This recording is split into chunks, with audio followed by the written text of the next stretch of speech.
அண்மை செய்திகளை பார்த்து வருகிறோம். ராஜினாமா செய்த முன்னாள் அதிமுக எம்எல்ஏக்கள் விளக்கம் நாளை நடைபெறுவதாக இருந்த நிலையில் அந்த தேதியானது தற்போது மாற்றியமைக்கப்பட்டு ஆகஸ்ட் 4ஆம் தேதி விசாரணை நடைபெறும் என்று தெரிவிக்கப்பட்டிருக்கிறது. விவரங்களுக்கு இணைகிறார் எமது செய்தியாளர் ஜெரி. அவரிடம் பேசலாம். வணக்கம் ஜெரி. முன்னதாக அந்த தேதி நாளைய தினம் அந்த விசாரணை நடைபெறும் என்று குறிப்பிடப்பட்டிருந்த நிலையில் தற்போது திடீரென ஆகஸ்ட் 4ஆம் தேதிக்கு, அதாவது பட்ஜெட்டுக்கு ஒரு நாளுக்கு முன்னதாக இந்த தேதியை மாற்றுவதற்கான காரணம் ஏதாவது இருக்கா? ராஜினாமா செய்த முன்னாள் எம்எல்ஏக்கள் விளக்கம் அளிக்க நாளை நடைபெறுவதாக இருந்த நிலையில ஆகஸ்ட் 4ஆம் தேதி நடைபெறும் என சட்டப்பேரவை செயலாளர் தெரிவித்திருக்கிறார்.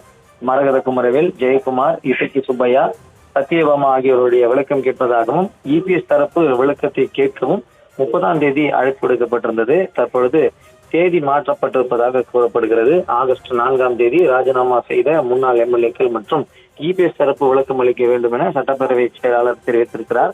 ஒவ்வொருவருக்கும் ஒவ்வொரு நேரம் குறிப்பிடப்பட்டிருந்தது. அதாவது ஜெயக்குமாருக்கு ஒரு நேரம், சத்யபாமா, மரகத குமரவேல், இசக்கி சுப்பையா என தனித்தனியாக வெவ்வேறு நேரங்கள் கொடுக்கப்பட்டிருந்தது.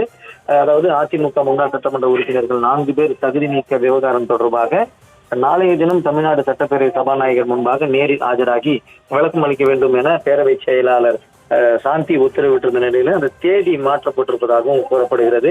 அதிமுக பொதுச் செயலாளரும் சட்டமன்ற எதிர்க்கட்சி தலைவருமான எடப்பாடி பழனிசாமி தாக்கல் செய்த தகுதி நீக்க மனுவின் அடிப்படையில் இந்த விசாரணை மீண்டும் தீவிரமடைந்திருக்கக்கூடிய சூழல்ல நாளை நடைபெறுவதாக இருந்த அந்த விசாரணை 4ஆம் தேதிக்கு மாற்றப்பட்டிருப்பதாக கூறப்படுகிறது.